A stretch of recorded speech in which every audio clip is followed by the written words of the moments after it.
le bac pro métier de la couture-confection. Donc c'est une filière qu'on a commencé cette année.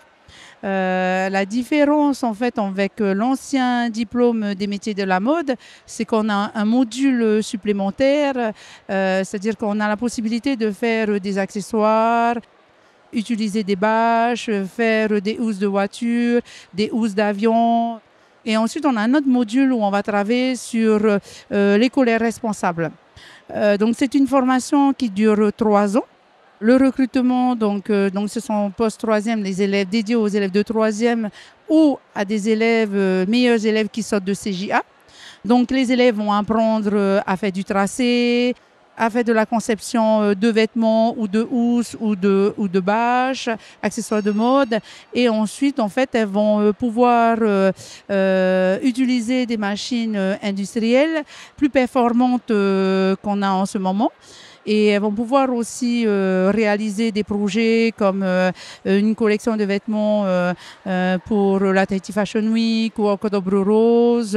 Donc, elles vont faire de la production. Ensuite, elles vont faire de la préparation réalisée et aussi participer à l'amélioration de la production.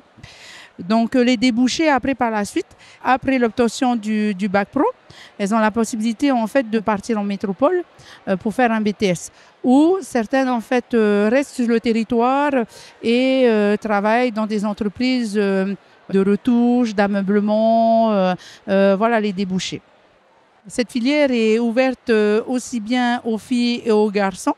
Ce qui est important, c'est que les élèves viennent avec qu'elles soient motivées, qu'elles aient envie de créer.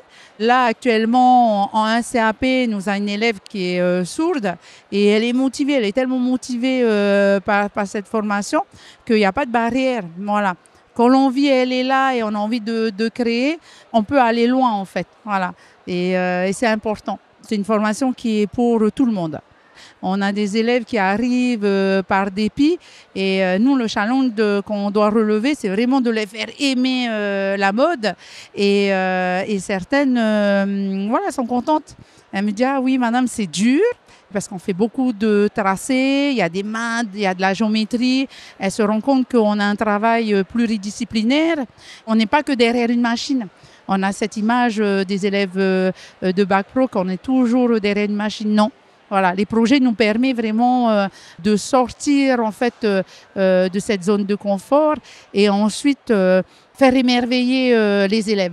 Voilà, c'est ça notre but.